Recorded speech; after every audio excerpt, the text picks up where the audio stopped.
Hey tubers, welcome back for another adventure. So we're working on the SunL 150 alias scrap salvage, whatever it is, $450 worth, a wonderful year. Anyway, I'm really concerned about losing on this thing, so I've been putting in more time on it than I should be. I should be putting my effort someplace else. But right now I really want to see what I have for this thing. So I'm going to give it a quick start. I already tried it to see if it would pop and sputter, and it did. So now it's time to start it. What I did is I have my jump pack hooked directly to the starter, so when I turn my jump pack on, the starter will go around. I have my portable GY6 CDI box hooked up. You can see the red to the blue and white. This eventually goes to the green on ground. That goes to ground. And the spark plug wire goes to the spark plug. I don't know how to put this thing in neutral. I think all I have is you step on the gas and you go. And then as you flip that thing around, you go backwards. So I don't think this thing has a neutral anywhere. I think it's basically go.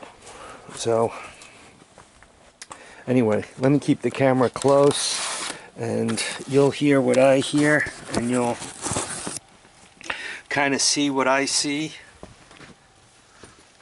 I don't have the throttle cable hooked up. I put gas in it. So what you're looking for, let's see if the tires turn or anything.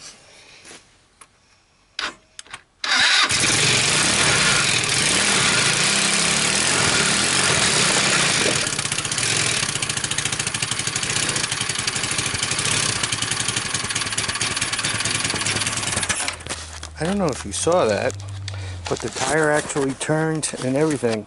As a matter of fact, it grabbed a hold of the battery pack and whipped it about.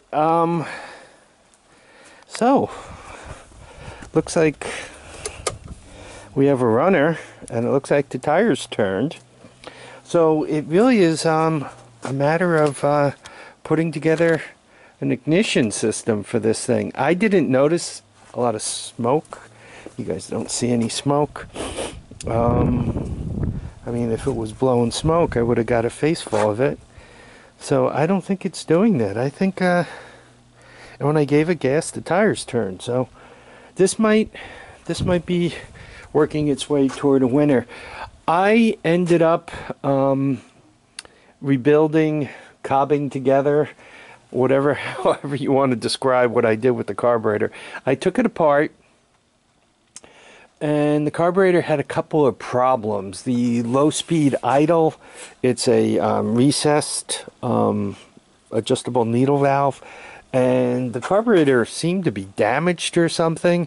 I had a tough time getting that needle valve out of there. So I ended up trimming away a bunch of the carburetor with a Dremel tool, or the Black & Decker version of the Dremel tool.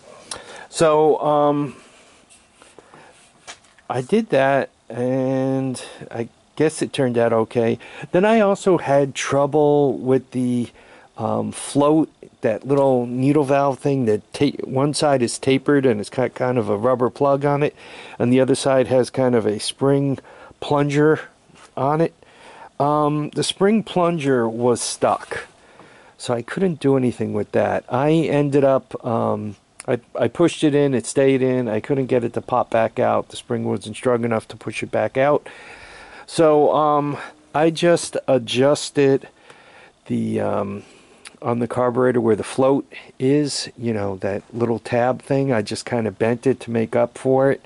I had about 1/8 or 1/16 of an inch, give or take a foot. And I just kind of bent it into shape, and it, well, you can hear it. It actually seems to run pretty good here. So another runner. Just quickly, I mean, I am stacking them up back here like cordwood. I mean, I got a whole horde of them sitting here. It takes me like 15 minutes to a half hour to get things loosened up enough to get any work done, and then at night it takes me another half hour to put everything away. I really got myself a mess I'm sitting on here. Anyway, I want to thank everybody for watching and commenting and subscribing. Please remember to keep your feet down, keep your heads up, and get out and enjoy each and every day. You know how to tell me if you liked or disliked this, so please do. All right, bye now.